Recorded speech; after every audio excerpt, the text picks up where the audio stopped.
have to be very skeptical. Don't believe everything you see or hear. There's 95%, there's a reason. It's the 5% is the unexplained part that we're looking for. And that's basically, I want to find that 5%.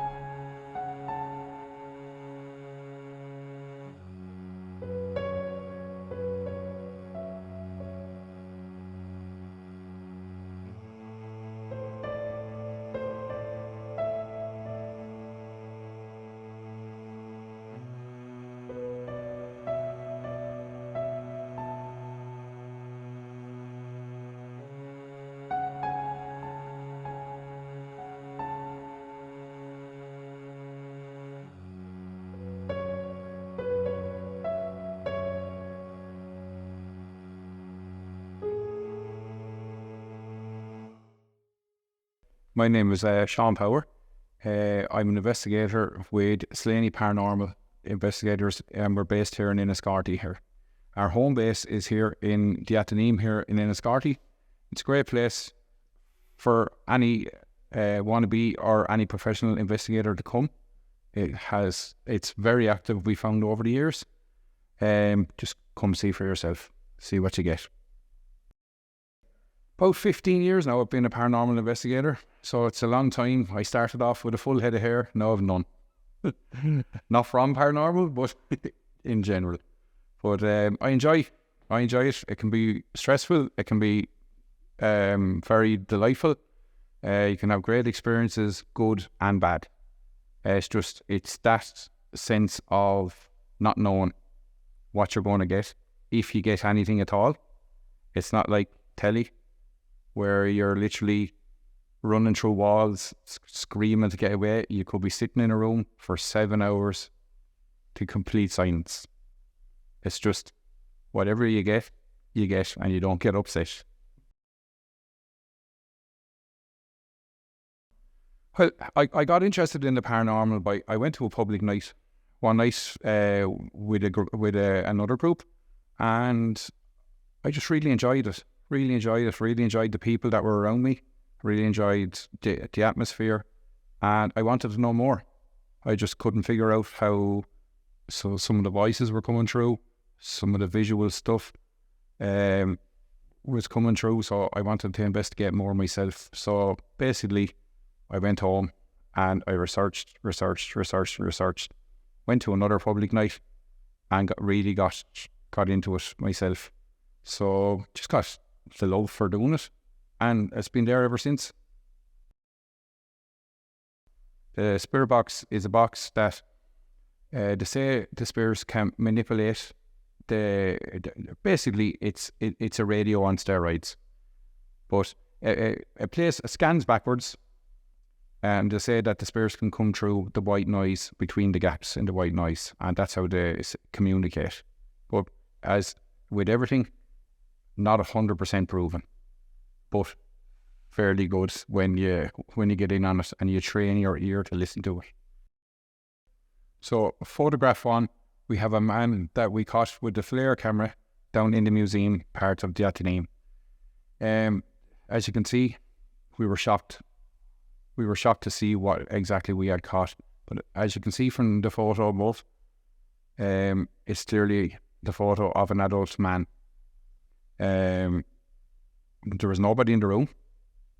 The camera was placed just up over the door, but we had no explanation to how we actually managed to catch the actual image on the thermal. But it was great to catch. Just a great picture in general.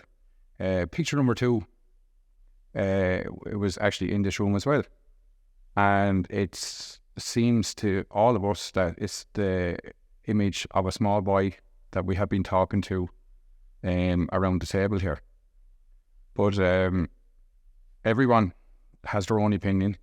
Everybody has their own view of what it could be. But to me and my team, it looks like the image of a little small apparition of a child. And photograph number 3 was caught up above in the theatre, in the main theatre. We were talking to the spirit of a little boy, And we were all finished and we were walking down. We all had left the door and I was the last person to come out. So the image, you will see my arms actually walking, exiting the door. And to the left of the picture, you will see a little apparition of a young boy. Now, we have tried many reasons to debunk this picture. We have tried this, we have tried that, and we just cannot debunk where that image had come from. So with photo 1 and 2 that I showed you earlier, that was picked up on the FLIR thermal camera. Basically, a thermal camera works by forming, it'll form a halo of different temperatures, different colours. So it can start off with your basic RGB, your red, green, blue. It can go to purple, yellow, all depends. Every temperature has a different colour. So it is said if I myself are say 25 degrees, a spirit comes into the room, the temperature will drop. So on those images above, I think like the temperature could be between 13 to 19 and everything else in the room was 25. So how do you explain that drop, that temperature drop? It's a thing that you can't explain, but it's a thing that's there. So we have to try and explain it, and that's the 5% that I was talking about earlier, that we have to try to find to explain. You don't believe everything that you see or hear, and I tried to keep that into my head, that you don't.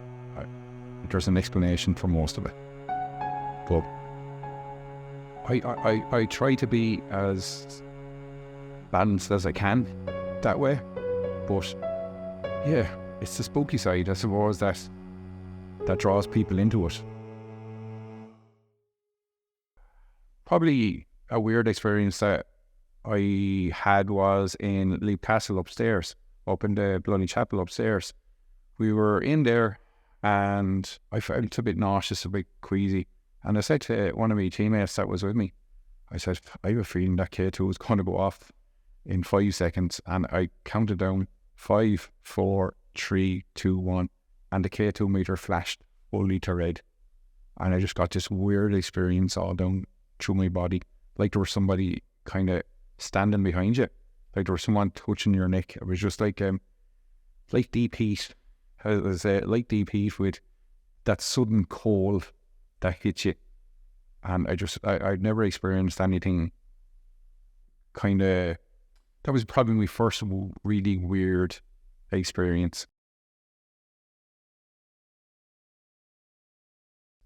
Another experience would have been in Duncannon Fort many years ago now, and we were doing old school investigation. No, we weren't allowed to use any equipment, pen, paper, mind, and there was 3 of us investigating down by the cafe, the main house, and myself and one of my fellow investigators. We seen a man walking at the top of the stairs and into the room, and the 2 of us just looked at each other and started smiling. And it would be typical that none of us had any equipment. We had no recorders, no cameras, no nothing.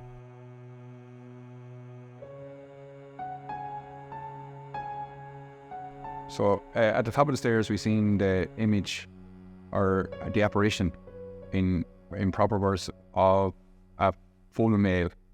But that male walked over the stairs and into a room. But one thing about that room had no floor, because we had previously been up there. And we had just basically opened the door and blank, nothing. But that had to be the time that we had no gear, no equipment, no nothing. So my friend, he looked at me, I looked at her, the 2 of us started smiling, and we couldn't wait to go out and tell the investigators outside what we seen. And when we went out, and we told him, he just smiled at us. And that was it. That was basically that. That's all he done. But the 2 of us had seen the very same image. The 2 of us described the very same image to what we had seen, which is a bit of verification that you're not losing your mind, that you're not seeing stuff, that somebody else had seen the exact same image at the exact same time as you.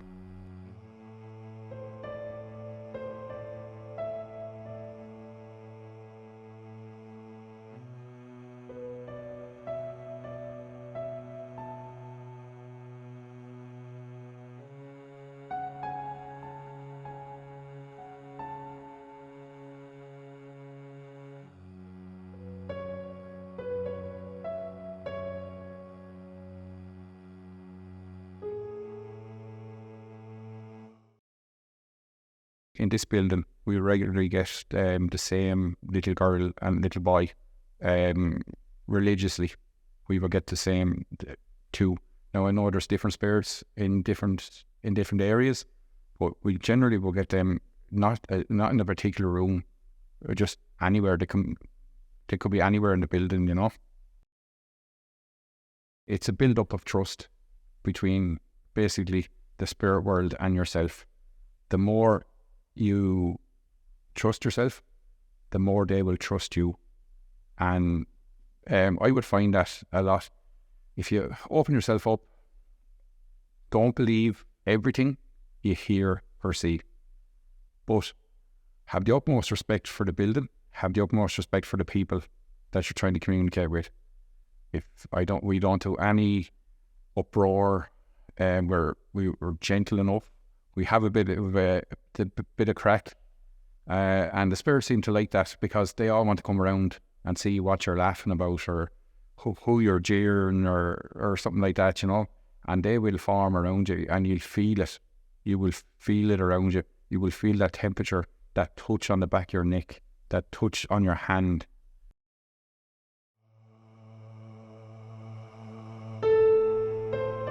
Is there ghosts? Is there not ghosts? It's up to everybody to decide. You don't have to go by what I think. You go by what you think.